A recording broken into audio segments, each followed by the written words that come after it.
विज्ञान एवं प्रौद्योगिकी का पार्ट 2, टॉप स्पीड एडवांस समान ज्ञान बुक का पार्ट 94। भारत का परमाणु ऊर्जा अनुसंधान कार्यक्रम 10 अगस्त 1948 ईस्वी को परमाणु ऊर्जा आयोग की स्थापना डॉक्टर होमी जहांगीर भाभा की अध्यक्षता में हुई।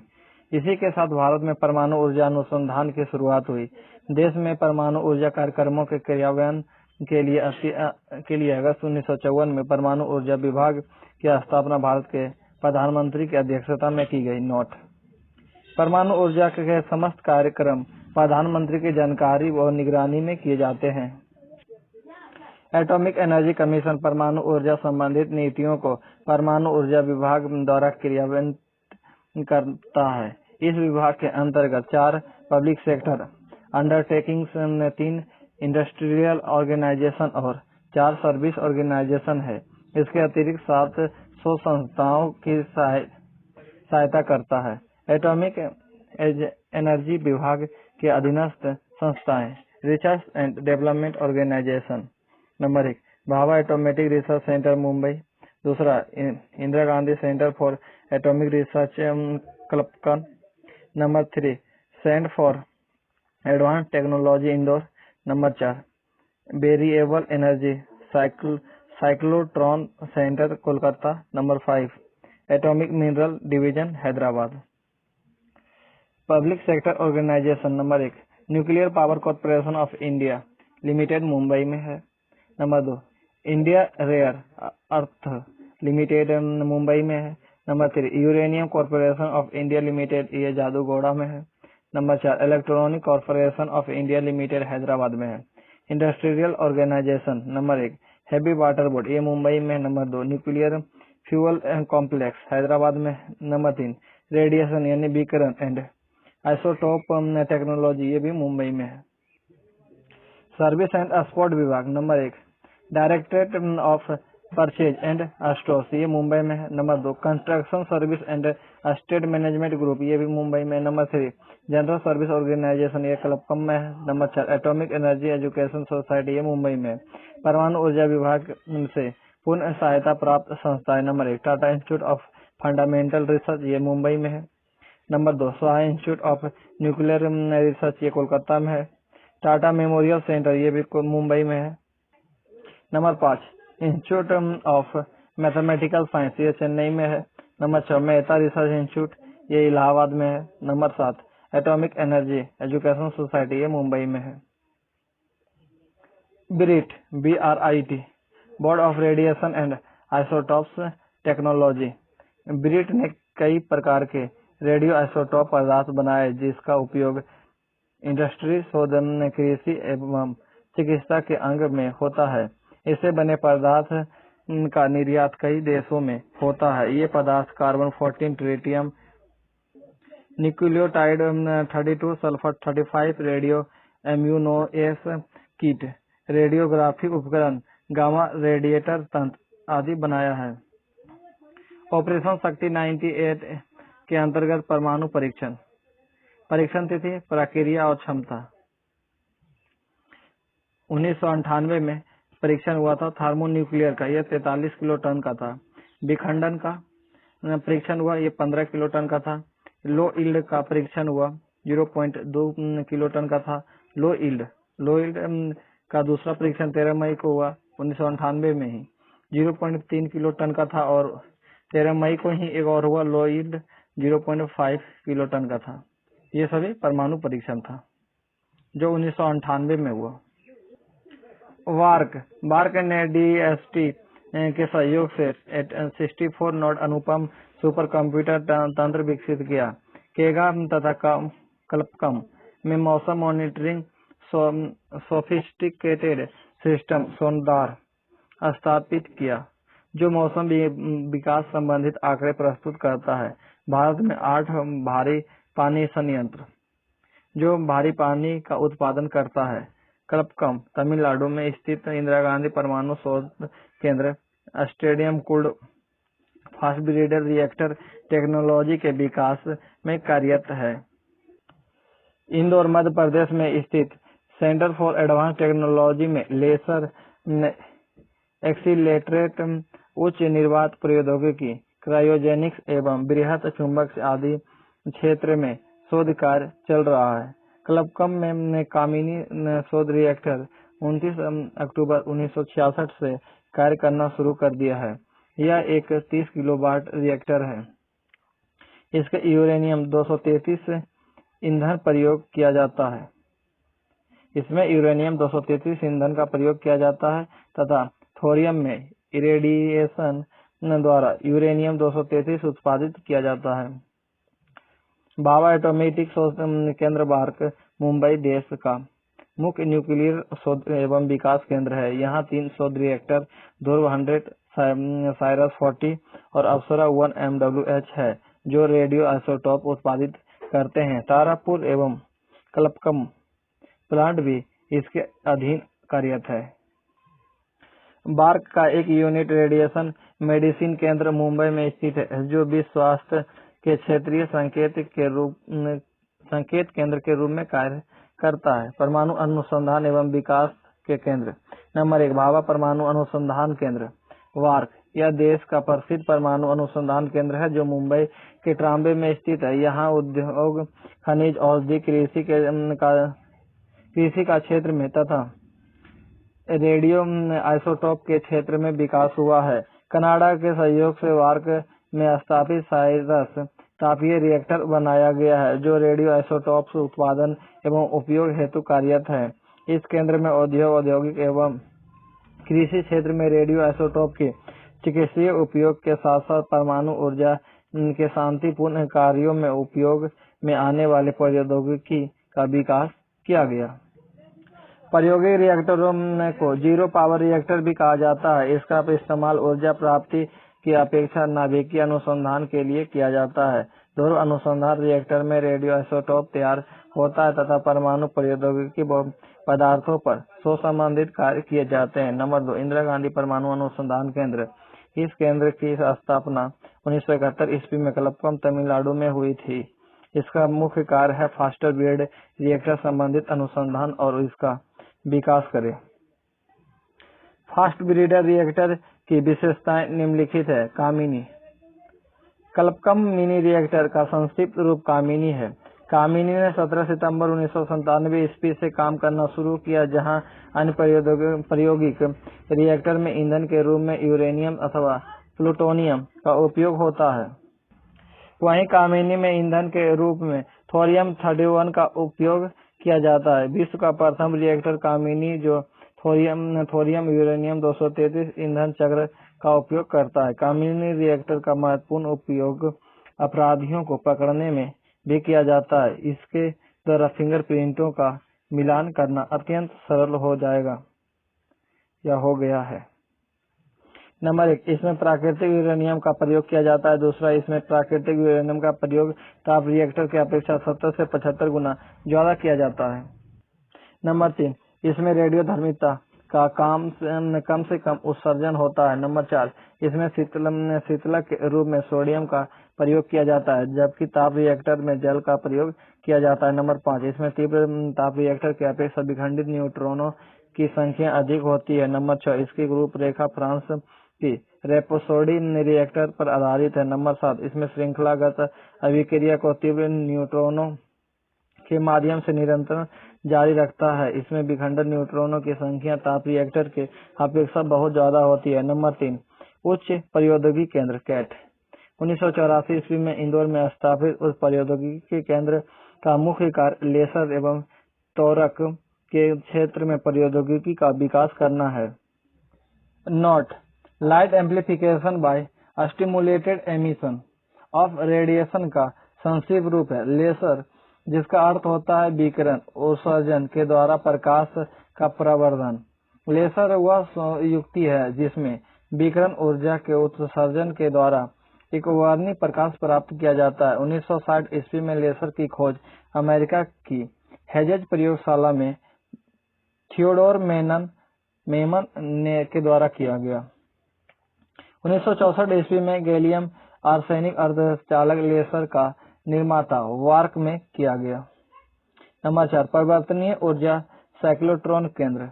यह कोलकाता मुख्यालय में स्थित एक राष्ट्रीय केंद्र है जहां परमाणु भौतिकी, परमाणु रसायन शास्त्र, विभिन्न उद्योग के हेतु रेडियो समस्थानिक के उत्पादन में रिएक्टरों को विभिन्न स्तरों से होने वाली क्षति के उच्च अध्ययन का राष्ट्रीय केंद्र है।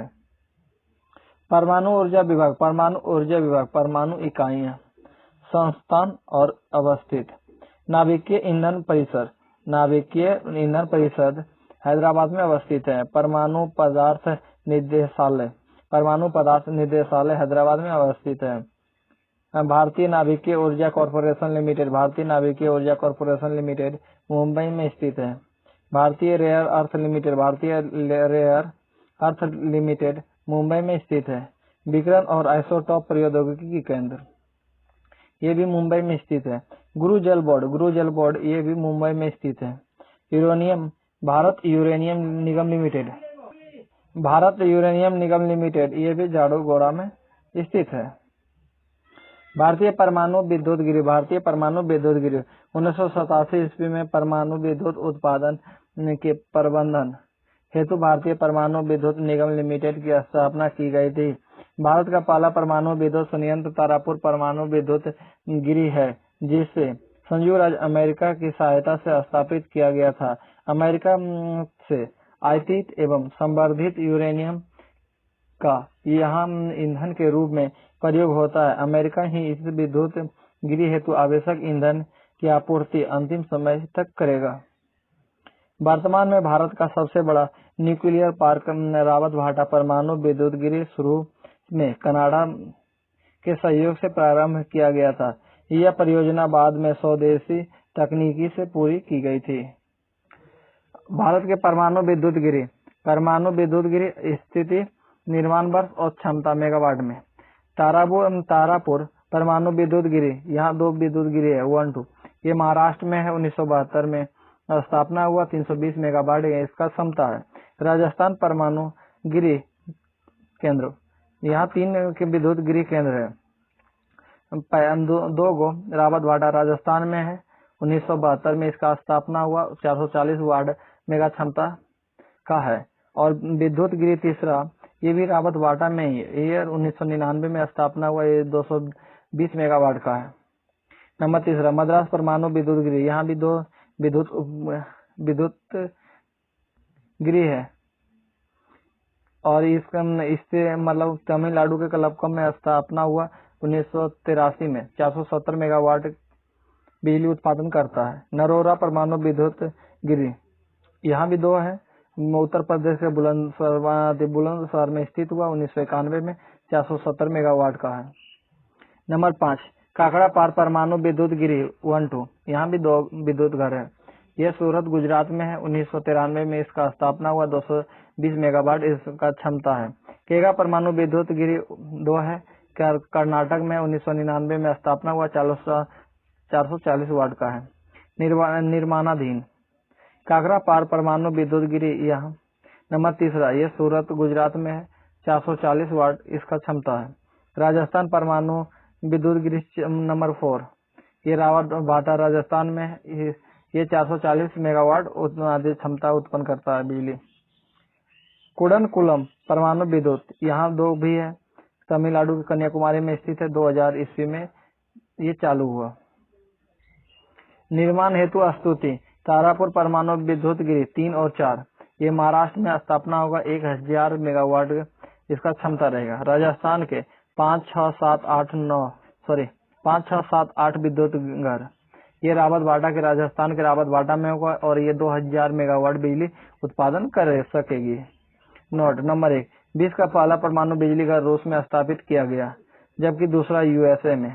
नंबर 2, संयुक्त राज्य अमेरिका ने अपना प्रथम नाभिकीय विस्फोट हाइट सेंट्रस में जुलाई 1945 में किया था। भारत बार्क के परमाणु रिएक्टर स्थित, निर्माण वर्ष और मेगावाट। अप्सरा ट्राम्बे महाराष्ट्र में स्थित है। 1956 में इसका निर्माण हुआ। 1 मेगावाट का था। साइरस महाराष्ट्र के ट्राम्बे में स्थित है। 1960 में इसका निर्माण हुआ और 40 मेगावाट का था। जर्लिना, ये ट्राम्बे में है। 1961 में ये असफल रहा। पूर्णिमा 1 ये भी 93 में 1972 में, यह भी असफल रहा। पूर्णिमा 2 ये भी 93 में 1980 में बना, ये भी असफल रहा। और ये पूर्णिमा 3 93 में 1990 में, ये भी असफल नहीं रहा। ध्रुव ये महाराष्ट्र के 93 में है और 1985 में ये सफल रहा। 100 मेगावाट इसका क्षमता है और 1985 में ये निर्माण हुआ। 93 में ध्रुव इसका नाम है। फास्ट ब्रीडर टेस्ट रिएक्टर ये तमिलनाडु के कलपक्कम में है। 1985 में निर्माण हुआ, 40 मेगावाट का था। कामिनी तमिलनाडु के कलपक्कम में बना। 1997 में निर्माण हुआ, 30 मेगावाट का था। भारत के प्रमुख परमाणु परीक्षण। भारत के राजस्थान के जैसलमेर जिले के पोखरण रेंज में 18 मई 1974 ईस्वी को इंदिरा गांधी के प्रधानमंत्री काल में प्रथम स्वदेशी भूमिगत परमाणु परीक्षण किया गया। यह बम 12 किलोटन क्षमता का था। पाकिस्तान चीन के गठबंधन तथा अपनी राष्ट्रीय सुरक्षा के दृष्टिगत 24 वर्षों के बाद 11 मई 1998 और 13 मई 1998 को 11 मई को 3 और 13 मई को 2 परीक्षण रेंज में 5 सफल परमाणु विस्फोट किया गया, जिसे शक्ति 98 नाम दिया गया। इसी के साथ भारत ने स्वयं को एक परमाणु शक्ति के रूप में स्थापित कर लिया। 11 मई को पोखरण में 3 परमाणु परीक्षण किए गए। इसकी अनुमानित क्षमता 100 किलो TNT के बराबर थी। यह परमाणु परीक्षणों में विखंडन युक्ति को यील्ड डिवाइस तथा तापना नाभिकीय युक्ति का प्रयोग किया गया था। प्रथम युक्ति अर्थात विखंडन युक्ति से किया गया परीक्षण 1974 के प्रथम परमाणु परीक्षण के सदृश वाला था। इसमें प्लूटोनियम का प्रयोग करके एक अनियंत्रित श्रृंखला उत्पन्न की गई। लो यील्ड डिवाइस छोटे छोटे बमों के निर्माण में उपयोगी है। नाभिकीय युक्ति का विशेष उपयोग हाइड्रोजन बम के निर्माण में किया जाता है। 13 मई 1998 ईस्वी को 2 और परमाणु परीक्षण किया गया। ये दोनों भी लो यील्ड किस्म के थे। ये दोनों ही सब किलोटन अर्थात 1 किलोटन से कम परमाणु परीक्षण थे। इसे कंप्यूटर डिजाइनों के लिए अतिरिक्त आंकड़े एकत्र करने के लिए किया गया था। शक्ति 98 के तहत परमाणु परीक्षण तिथि, क्षमता और प्रक्रिया। 11 मई 1998 को 3 परीक्षण हुए। एक 43 किलोटन का ये थर्मोन्यूक्लियर था, 15 किलोटन का ये विखंडन और 0.2 किलोटन का ये लो यील्ड का था। 0.3 और 0.5 ये भी दोनों 13 मई को जो हुआ ये भी लो यील्ड का था। शक्ति 98 योजना के सफलता का श्रेय इन 3 वैज्ञानिक को संयुक्त रूप से जाता है। नंबर 1 APJ अब्दुल कलाम, दूसरा R चिदम्बरम, तीसरा अनिल काकोदकर। परमाणु ऊर्जा रिएक्टर में प्रयोग में लाए जाने वाले भारी जल से ट्रिटियम ईंधन प्राप्त किया जाता है। 1974 के परमाणु परीक्षण में जहां प्लूटोनिक ईंधन का उपयोग हुआ, वहीं 1998 में परिशोषित यूरेनियम से लेकर ट्रिटियम व ड्यूटेरियम का भी उपयोग किया गया था। सब किलोटन यानी 1 किलोटन से कम परमाणु विस्फोटों का विशेष लाभ यह है कि अगर भारत ने समग्र परमाणु निषेध संधि पर हस्ताक्षर कर भी दिए तो इस विस्फोटक तकनीकी के माध्यम से बाद में भी प्रयोगशालाओं में परीक्षणों को जारी रखा जा सकता है। भारतीय रक्षा प्रौद्योगिकी का विकास 1958 ईस्वी से ही शुरू हुआ, जब रक्षा क्षेत्र के अनुसंधान एवं विकास हेतु रक्षा अनुसंधान एवं विकास विभाग की स्थापना 1958 में हुई। सन 1980 ईस्वी में स्वतंत्र रक्षा अनुसंधान एवं विकास विभाग को गठित किया गया। इस संस्था में 50 प्रयोगशालाओं और प्रतिष्ठानों का विस्तृत संजाल है। रक्षा उत्पादन विभाग तथा रक्षा आपूर्ति विभाग का 1984 ईस्वी में विलय कर दिया गया। रक्षा उत्पादन एवं आपूर्ति विभाग नामक एक नए विभाग के रूप में रक्षा अनुसंधान एवं विकास संगठन DRDO मुख्यालय नई दिल्ली के प्रमुख एवं महानिदेशक रक्षा मंत्री के वैज्ञानिक सलाहकार होते हैं। मुख्य रक्षक उपक्रम नंबर 1 हिंदुस्तान एरोनॉटिक्स लिमिटेड हाल इसकी स्थापना 1964 ईस्वी में की गई थी। वर्तमान में भारत में 6 राज्यों में इस संस्थान के 16 डिवीजन और 9 अनुसंधान व विकास केंद्र है। इसका मुख्यालय मंगलूर में है। इस संस्था में वर्तमान में जगुआर, डर्नियर 228 MiG-27 M विमान, चीता और चेतक हेलीकॉप्टर तथा विभिन्न प्रकार के हवाई इंजनों का निर्माण किया जा रहा है। नंबर 2 भारत इलेक्ट्रॉनिक्स लिमिटेड इसकी स्थापना 1954 ईस्वी में की गई। इलेक्ट्रॉनिक्स उपकरणों के निर्माण के क्षेत्र में अब यह एक अग्रणी संस्था बन गई है। इसकी 9 इकाइयां हैं: बेंगलुरु, चेन्नई, हैदराबाद, मछलीपट्टनम, पुणे, तलोजा, पंचकुला, गाजियाबाद और कोटद्वार इत्यादि। फिर से भारत इलेक्ट्रॉनिक्स लिमिटेड इसकी स्थापना 1954 ईस्वी में की गई। इलेक्ट्रॉनिक्स उपकरणों के निर्माण के क्षेत्र में अब यह एक अग्रणी संस्था बन गई है। इसकी 9 इकाइयां हैं। नंबर 1 बेंगलुरु, चेन्नई, हैदराबाद, मछलीपट्टनम, पुणे, तलोजा, पंचकुला, गाजियाबाद और कोटद्वार में है। नंबर 3 भारत अर्थ मूवर्स लिमिटेड इसकी स्थापना 1964 ईस्वी में हुई। बेंगलुरु, कोलार, स्वर्ण खान क्षेत्र और मैसूर में 3 आधुनिक इकाइयां तथा कर्नाटक के ही तरीकेरे में इस संस्था की सहायता से कार्य चला रहा है। नंबर 4 मझगांव डॉक लिमिटेड स्थापित 1960 में हुआ। यह भारत में जलपोत का निर्माण करने वाला सबसे बड़ा उपक्रम है। इसका मुख्यालय मुंबई में है। इस संस्थान में 6000 DWT डिस्प्लेसमेंट तक के युद्धपोत और 27000 DWT तक के व्यापारिक जहाजों का निर्माण की क्षमता है।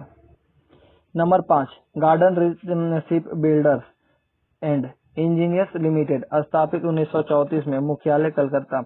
यह शिपयार्ड व सामान इंजीनियरिंग की एक बहुउद्देशीय इकाई है। कोलकाता और इसके निकटवर्ती क्षेत्रों में इसकी 6 इकाइयां हैं। इनमें 3 प्रमुख विभाग है: जहाज रानी नंबर 1, दूसरा अभियांत्रिक, तीसरा इंजन निर्माण। Number 6 Goa shipyard limited Vasco D gamma में स्थित इस संस्थान की गतिविधियों मुख्य जहाजों और जलपोतों के निर्माण में हो रही है। नंबर 7 भारत डायनामिक्स लिमिटेड इस संस्था की स्थापना 1970 ईस्वी में हुई। इसकी इकाई हैदराबाद और यानूर में स्थित है। संस्था का मुख्य कार्यालय हैदराबाद में यानी भारत डायनामिक्स लिमिटेड का मुख्यालय हैदराबाद में है। नंबर 8 मिश्र धातु निगम लिमिटेड इसकी स्थापना हैदराबाद में सन 1973 ईस्वी में की गई। इसमें विभिन्न मिश्र धातुओं से सुपर मिश्र धातुओं का निर्माण होता है। नंबर 9 आयुध कारखाने रक्षा उपकरण के उत्पादन के अंग में आयुध कारखाना संगठन का सबसे बड़ा विभागीय उपक्रम है, जो मुख्यतः सैनिक, अर्धसैनिक और पुलिस बलों के लिए बड़े शस्त्रों का उत्पादन करता है। इस समय पूरे देश में 41 आयुध कारखाने कार्यरत हैं। रक्षा उत्पादन एवं आपूर्ति विभाग महत्वपूर्ण सार्वजनिक संस्थान, मुख्यालय और स्थापना वर्ष। गार्डन रीच वर्कशॉप लिमिटेड का मुख्यालय कलकत्ता में और 1934 में स्थापना हुआ। भारत इलेक्ट्रॉनिक्स लिमिटेड का मुख्यालय बेंगलुरु में है और स्थापना 1954 में हुआ। गोवा शिपयार्ड लिमिटेड का मुख्यालय वास्को डी गामा में और 1957 में इसका स्थापना हुआ। मझगांव डॉक लिमिटेड का मुख्यालय मुंबई में है और स्थापना 1960 में हुआ। भारत अर्थ मूवर्स लिमिटेड का मुख्यालय बेंगलुरु में है और स्थापना 1964 में हुआ। हिंदुस्तान एरोनॉटिक्स लिमिटेड का मुख्यालय बेंगलुरु है और 1964 में इसकी स्थापना हुई। भारत डायनामिक्स लिमिटेड का मुख्यालय हैदराबाद में और 1970 में इसका स्थापना हुआ। मिश्र धातु निगम लिमिटेड का मुख्यालय हैदराबाद में और 1973 में इसका स्थापना हुआ। भारत मिसाइल प्रक्षेपात्र कार्यक्रम भारत में सन 1960 ईस्वी में मिसाइल के क्षेत्र में शोध कार्य शुरू हुआ। इसके बाद क्रमशः इसका विकास होता गया। सन 1963 में 21 नवंबर को केरल के तिरुवनंतपुरम के थुम्बा में अमेरिका कलपुर्जों को जोड़कर एक रॉकेट छोड़ा गया। सन 1972 ईस्वी में भारतीय अंतरिक्ष अनुसंधान संगठन इसरो की स्थापना की गई। 1983 ईस्वी में भारत के प्रधानमंत्री इंदिरा गांधी ने समकेतिक निर्देशित प्रक्षेपात्र विकास कार्यक्रम integrated guided missile development programme की नींव रखी। इस कार्यक्रम का संचालन रक्षा अनुसंधान एवं विकास संगठन DRDO करता है। इसके अंतर्गत विकसित प्रक्षेपात्रों का संक्षिप्त विवरण निम्नवत प्रस्तुत है।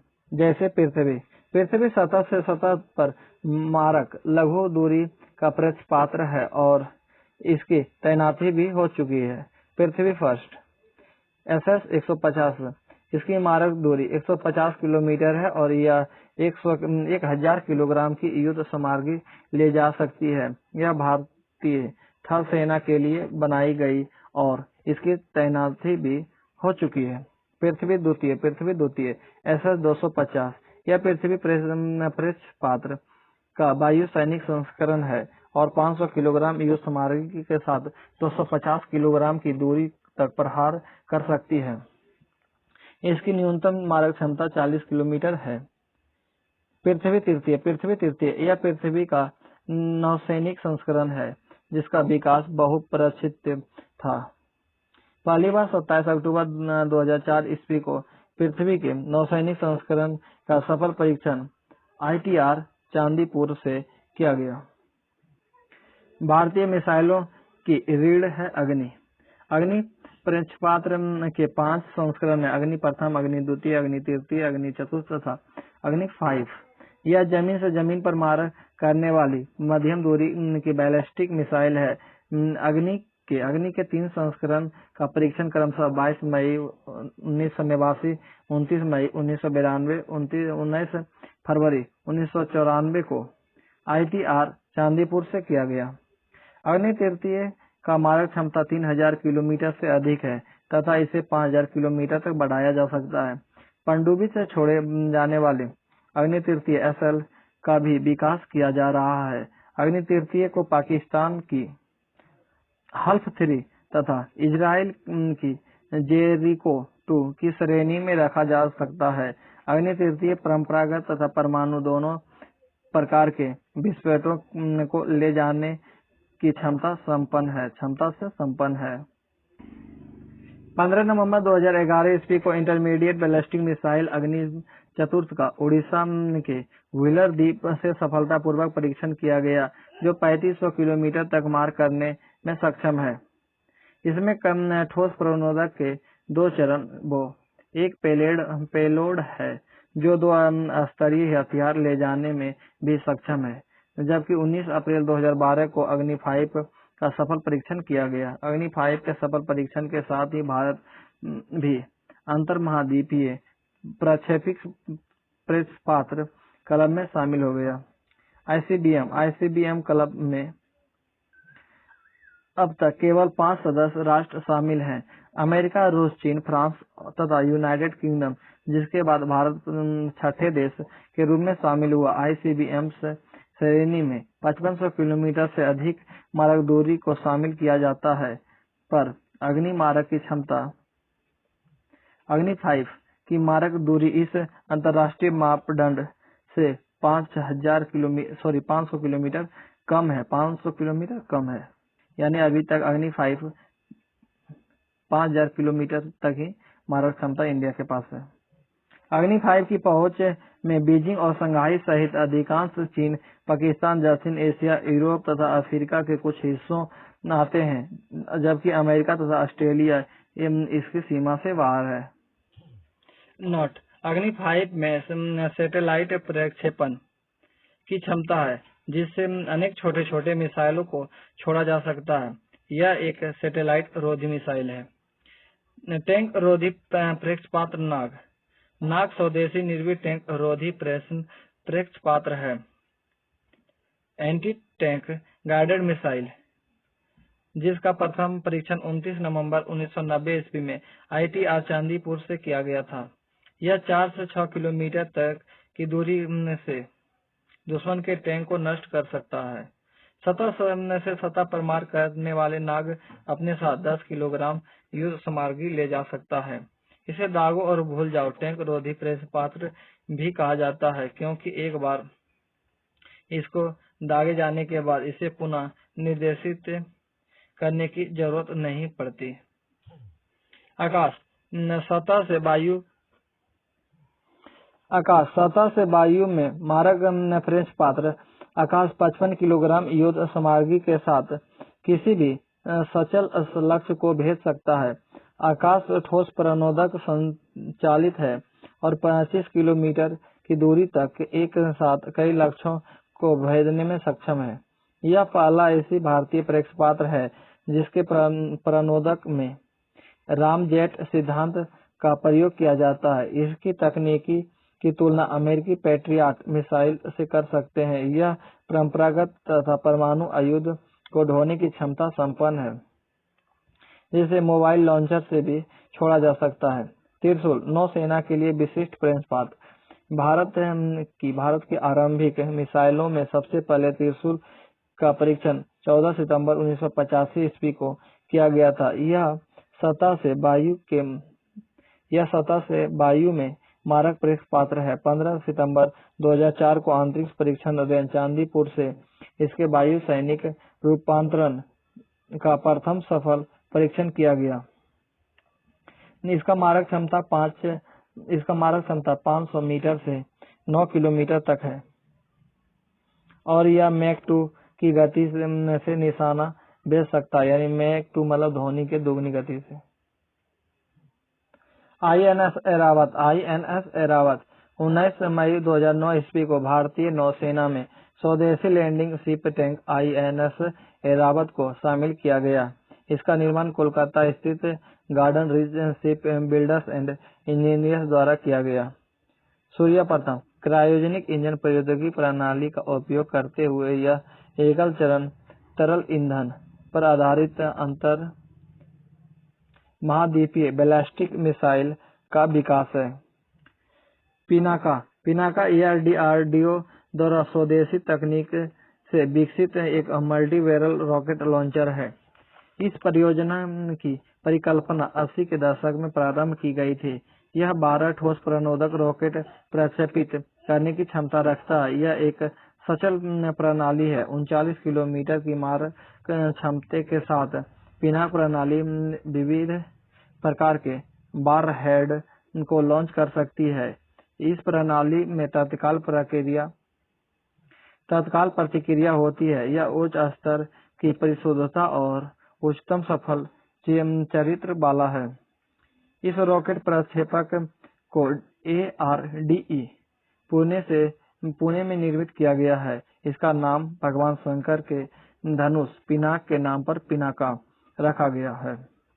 यह मात्र 40 सेकंड में 100 किलोग्राम वजन के एक के बाद एक 12 रॉकेट प्रक्षेपित कर सकता है, जो दुश्मन के खेमों में कम से कम 7 और अधिक से अधिक 39 किलोमीटर की दूरी तक तबाही मचा सकता है।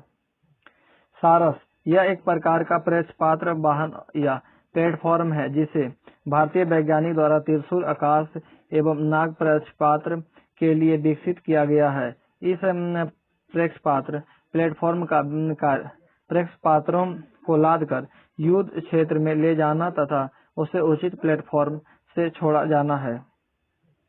क्रूज मिसाइल इस प्रकार की मिसाइल अपने लक्ष्य की खोज कर उस पर मारक प्रहार करने में पूर्ण सक्षम है। बैलिस्टिक मिसाइल इस प्रकार की मिसाइल के प्रक्षेपण में बैलिस्टिक प्रणाली का उपयोग किया जाता है, यानी किसी वस्तु को प्रक्षेपित करने हेतु आवश्यक बल को लगाया जाता है पर उसे जमीन पर स्थित लक्ष्य पर गिरने के लिए गुरुत्वाकर्षण के सहारे छोड़ दिया जाता है। INS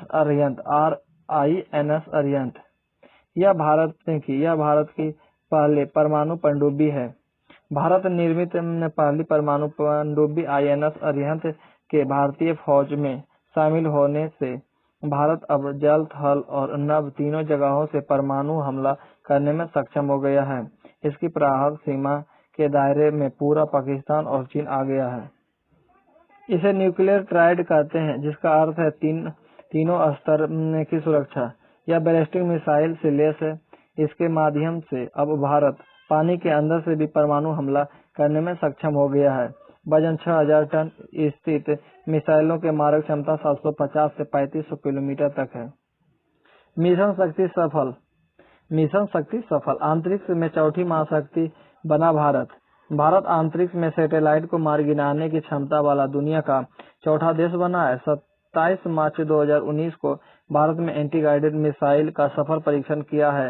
इसके तहत भारत ने कुछ ही देर में अंतरिक्ष के एक सैटेलाइट को मार गिराया। इसके पूर्व यह क्षमता रूस, अमेरिका और चीन को ही हासिल थी। अब अंतरिक्ष में भी भारत चौथी महाशक्ति बन गया है। अब भारत जल, नभ, थल और के अलावा अंतरिक्ष में भी दुश्मन की हरकतों पर नजर रख सकता है। यानी अगर कोई दुश्मन देश अंतरिक्ष में सैटेलाइट के जरिए भारत पर नजर रख रहा है या फिर जासूसी कर रहा है, तो भारत उसकी मिसाइल को फौरन नष्ट कर सकता है। यह मिशन पूरी तरह से मेक इन इंडिया है, यानी इस मिशन को इसरो और DRDO की सहायता से ही पूरा किया गया है। नोट: भारत ने एंटी सैटेलाइट मिसाइल ए-सैट से अपने ही उपग्रह माइक्रोसैट R को मार गिराया, जिसे जनवरी में लॉन्च किया गया था। अन्य महत्वपूर्ण भारतीय प्रक्षेपास्त्र: सागरिका। यह एक सबमेरीन बैलिस्टिक मिसाइल है, जिसका प्रथम परीक्षण समुद्र के भीतर से फरवरी 2008 ईस्वी में किया गया। रक्षा अनुसंधान एवं विकास संगठन द्वारा तैयार किया गया यह मिसाइल परंपरागत एवं परमाणु दोनों तरह से के आयुध ले जाने में सक्षम है। इस मिसाइल को रक्षा अनुसंधान एवं विकास संगठन के द्वारा तैयार किया गया है। अस्त्र: मध्यम दूरी का हवा में मार करने वाला यह भारत का प्रथम प्रक्षेपास्त्र है, जिसका मारक क्षमता 10 से 25 किलोमीटर है। यह भारतीय प्रक्षेपास्त्र स्वदेशी तकनीक से विकसित किया गया है। धनुष: पृथ्वी प्रक्षेपास्त्र का नौसैनिक रूपांतरण। धनुष जमीन पर मार करने वाले प्रक्षेपास्त्र में से एक है। इसकी मारक क्षमता 150 किलोमीटर है और इस पर लगभग 500 किलोग्राम आयुध प्रक्षेपित किया जा सकता है। काली पांजर बार्क द्वारा विकसित किया जा रहा यह एक अत्यंत शक्तिशाली बीम अस्त्र है। इसमें कई गीगावाट शक्ति की माइक्रोवेव तरंगें उत्सर्जित करने की क्षमता है, जो दुश्मन के विमानों एवं प्रक्षेपास्त्रों को लक्ष्य कर उसे इलेक्ट्रॉनिक प्रणाली तथा कंप्यूटर चिप्स का विध्वंस करने में पूर्ण सक्षम है। T-90S भीम टैंक: इसकी प्रक्षेपास्त्र दागने की क्षमता 4 किलोमीटर का दायरा है। चेन्नई के समीप अवाड़ी टैंक कारखाने में निर्मित यह टैंक दुश्मन के प्रक्षेपास्त्र से स्वयं को बचाने की भी क्षमता रखता है और जमीन में बिछाई गई बारूदी सुरंगों से भी स्वयं को रक्षा करने में समर्थ है। युद्धक टैंक अर्जुन रक्षा अनुसंधान एवं विकास संगठन द्वारा विकसित इस युद्धक टैंक की गति अधिकतम 70 किलोमीटर प्रति घंटा तक है। रात के अंधेरे में भी सक्षमता से काम करने वाले इस टैंक में लगा एक विशेष प्रकार के फिल्टर जवानों को जहरीली गैसों तथा विकिरण प्रभाव से भी रक्षा करने में समर्थ है। इस विशिष्ट फिल्टर का निर्माण बार्क ने किया है। भारतीय सेना का यह टैंक एक महत्वपूर्ण अंग बन चुका है। प्रधुन यह एक इंटरसेप्ट प्रक्षेपास्त्र है, जो दुश्मन के प्रक्षेपास्त्र को हवा में कम दूरी पर ही मार गिराने में सक्षम है। स्वदेशी निर्मित एडवांस एयर डिफेंस मिसाइल का परीक्षण उड़ीसा के पूर्वी तट पर स्थित एकीकृत परीक्षण रेंज से 6 दिसंबर 2007 को किया गया। ब्रह्मोस यह सतह से सतह पर मार करने वाला मध्यम दूरी का सुपरसोनिक क्रूज मिसाइल है। दागो और भूल जाओ फायर एंड फॉरगेट की पद्धति पर विकसित इस मिसाइल का प्रथम सफल परीक्षण जून 2001 में किया गया था, जबकि इसका तीसरा सफल परीक्षण 2009 में संपन्न हुई। जून 2007 ईस्वी में इसे भारतीय थल सेना में शामिल किया गया। ध्वनि की लगभग 3 गुनी तेज गति से चलने वाला यह मिसाइल लगभग 290 किलोमीटर तक 200 किलोग्राम वजनी परमाणु बम ले जाने में सक्षम है। ब्रह्मोस ध्वनि की लगभग 3 गुना तेज गति से चलती है। ब्रह्मोस प्रक्षेपास्त्र को भारत एवं रूस की संयुक्त परियोजनाओं के तहत विकसित किया गया है। इसका नामकरण भारत की नदी ब्रह्मपुत्र से ब्रह तथा रूस की नदी मस्कवा से मोस को मिलाकर ब्रह्मोस किया गया है। नोट: भारत ऐसा 5वां देश है जिसके पास पनडुब्बी से बैलिस्टिक मिसाइल दागने की क्षमता मौजूद है। 4 अन्य देश हैं: संयुक्त राज्य अमेरिका, फ्रांस, रूस, चीन। Exo atmospheric intercept missile. Bharat के रक्षा अनुसंधान एवं विकास संगठन DRDO ने मिसाइल विकास कार्यक्रम के तहत 11 फरवरी 2017 ईस्वी को महत्वपूर्ण उपलब्धि प्राप्त की, जब किसी आक्रमणकारी मिसाइल को स्वदेशी मॉस्को एटमॉस्फेरिक इंटरसेप्ट के द्वारा आकाश में ही लगभग 100 किलोमीटर की ऊंचाई पर नष्ट करने में सफलता प्राप्त की है। इस तरह की बैलिस्टिक मिसाइल सुरक्षा कवच की क्षमता अब तक सिर्फ 3 देश के पास था: अमेरिका, रूस, इजराइल, और ऐसी उपलब्धि वाला चौथा देश अब भारत बन गया है। परीक्षण और सफलता। इंटरसेप्ट मिसाइल के परीक्षण के तहत 2000 किलोमीटर तक मार करने वाली एक बैलिस्टिक मिसाइल, जिसे शत्रु की आक्रामक मिसाइल मानी गई, को बंगाल की खाड़ी में एक युद्ध पोत से छोड़ा गया। कुछ मिनट के बाद ही उड़ीसा के तट के कुछ के निकट अब्दुल कलाम द्वीप पर स्थित एकीकृत परीक्षण रेंज से इंटरसेप्ट मिसाइल का प्रक्षेपण कर आक्रमण मिसाइल को आकाश में लगभग 100 किलोमीटर की ऊंचाई पर नष्ट कर दिया गया। DRDO ने इस मिशन को PDV Prithvi defence vehicle mission for engaging the target in the exo atmospheric region at an altitude above 150 kilometre of earth surface नाम दिया गया। इंटरसेप्ट मिसाइल पाकिस्तान की बैलिस्टिक मिसाइल गौरी को आकाश में ही नष्ट कर देने में सक्षम है। स्केलअप यह लंबी दूरी की जमीन से हमला करने वाली अचूक मिसाइल है। इसकी मारक क्षमता 300 किलोमीटर। यह मिसाइल टेक्नोलॉजी कंट्रोल रीजन प्रतिबंधों से लैस है। मीटियोर विजुअल रेंज से परे हवा से हवा में मार करने वाली मिसाइल अपनी श्रेणी में सर्वश्रेष्ठ है। 100 किलोमीटर दूर से ही दुश्मन के विमान को निशाना बनाने में सक्षम है। अन्य महत्वपूर्ण रक्षा उपकरण प्रणाली। नेत्र प्रणाली भारतीय वायुसेना की युद्धक क्षमता में फरवरी 2017 में विस्तार हुआ, जब देश में ही विकसित airborne early warning and control system को वायुसेना में शामिल कर लिया गया। रक्षा अनुसंधान एवं विकास संगठन DRDO की प्रयोगशाला में विकसित इस प्रणाली को नेत्र नाम दिया गया है। नेत्र 300 किलोमीटर के दायरे में शत्रु के विमान एवं प्रक्षेपास्त्र आदि को जमीन, आकाश तथा समुद्र में खोजने में सक्षम है। आक्रमणकारी विमान आदि की पूर्व जानकारी मिलने पर उसके लिए सेना समय पर सुरक्षात्मक कदम उठा सकने में अब ज्यादा सक्षम हो सकेगी। एडवांस लाइट हेलीकॉप्टर ध्रुव DRDO द्वारा विकसित यह 2 इंजनों वाला हेलीकॉप्टर है। इसमें 2 चालकों सहित 14 व्यक्ति को ले जाया जा सकता है। इसकी उड़ान गति अधिकतम 245 किलोमीटर प्रति घंटा है। यह 800 किलोमीटर की दूरी 4 घंटों में तय कर सकता है। तेजस विश्व की सबसे कम वजन वाली बहुयामी सुपरसोनिक लड़ाकू विमान, जो 600 किलोमीटर प्रति घंटे की रफ्तार से उड़ान भरती है।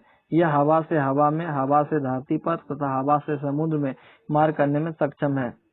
स्वदेशी निर्मित इस प्रथम हल्के लड़ाकू विमान।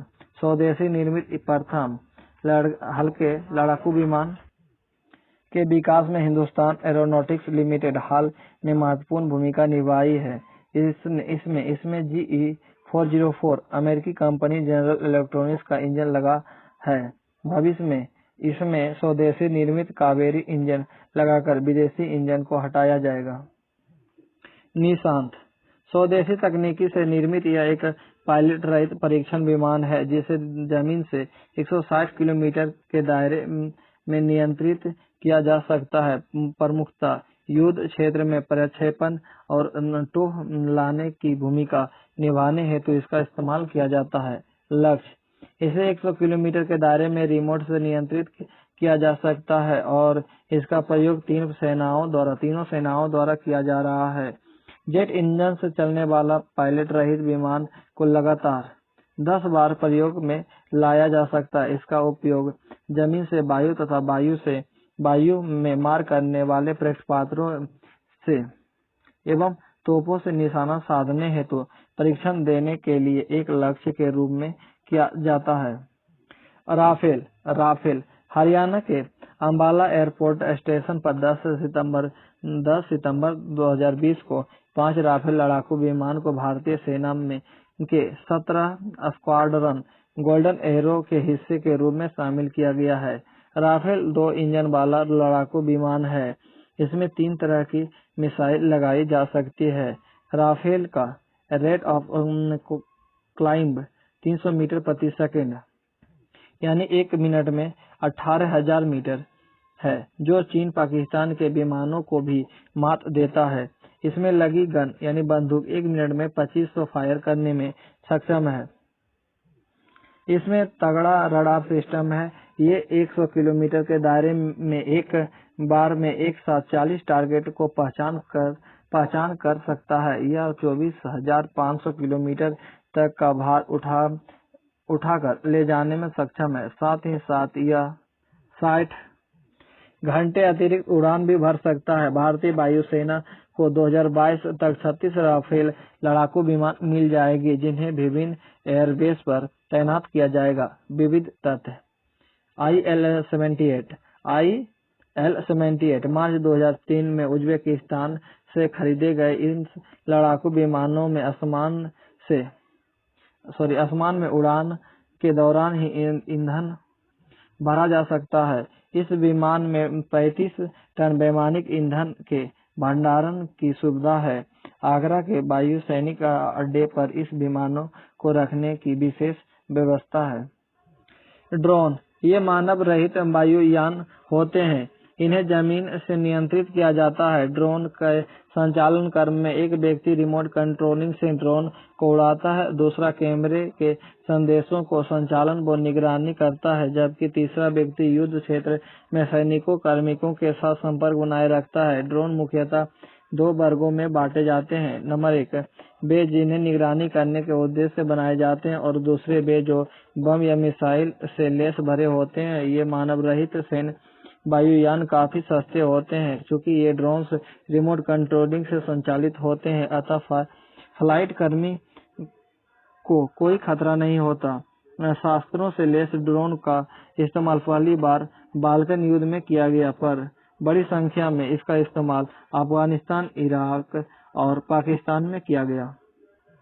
ब्रिटेन के पास निगरानी करने के उद्देश्य से बनाए गए कई प्रकार के ड्रोन्स हैं, जिनमें वॉच कीपर का विशेष स्थान है, जो इजराइल कंपनी एबिट और ब्रिटेन की कंपनी थेल्स द्वारा संयुक्त रूप से बनाया गया है। स्टील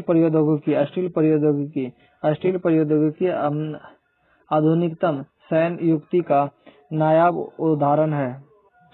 इस तकनीकी के द्वारा वायुयान जहाज, पनडुब्बियों, मिसाइल एवं उपग्रहों को रडार, इंफ्रारेड, सोनार तथा अन्य खोजी उपकरणों की पहुंच से अदृश्य बनाया जाता है। जर्मनी ने द्वितीय विश्व युद्ध के दौरान इस तकनीकी का विकास किया।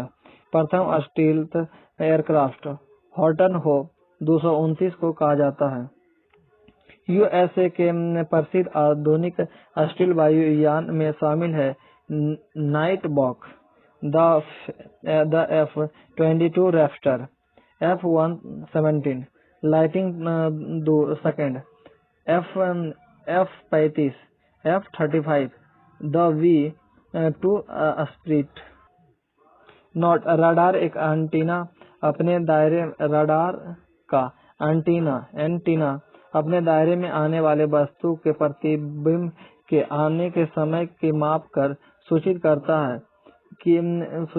है कि उक्त वस्तु कितनी दूरी पर है। वैक्यूम बम थर्मोबैरिक प्रणाली के द्वारा रासायनिक तथा जैविकीय शस्त्रों के भंडारों पर अति उच्च तापमान का सृजन कर उसे बेकार किया जाता है। अमेरिका के रक्षा अनुसंधान वैज्ञानिकों द्वारा इस प्रणाली को सफल परीक्षण किया गया है, जिसे पहले वैक्यूम बम नाम से जाना जाता था। न्यूट्रॉन बम इसकी विकिरण क्षमता विस्फोट क्षमता से काफी अधिक होती है। यह बम टैंक तथा बुलेट प्रूफ वाहनों को पूर्णतः नष्ट कर दे सकता है। साथ ही यह बम पृथ्वी तथा जल में रेडियोधर्मिता फैला सकता है। माइक्रोवेव बम इसका आविष्कार अमेरिका के द्वारा किया गया। यह बम इतनी तीव्र शक्ति की ऊर्जा का उत्सर्जन करता है कि शत्रु के इलेक्ट्रॉनिक उपकरण तथा संचार प्रणाली पूर्णतः ध्वस्त हो जाती है। वाहनों की इग्निशन प्रणाली को भी यह बम नष्ट कर देता है, पर शत्रु के संचार प्रणाली को ध्वस्त करने वाले इस बमों से कोई जान हानि नहीं होती।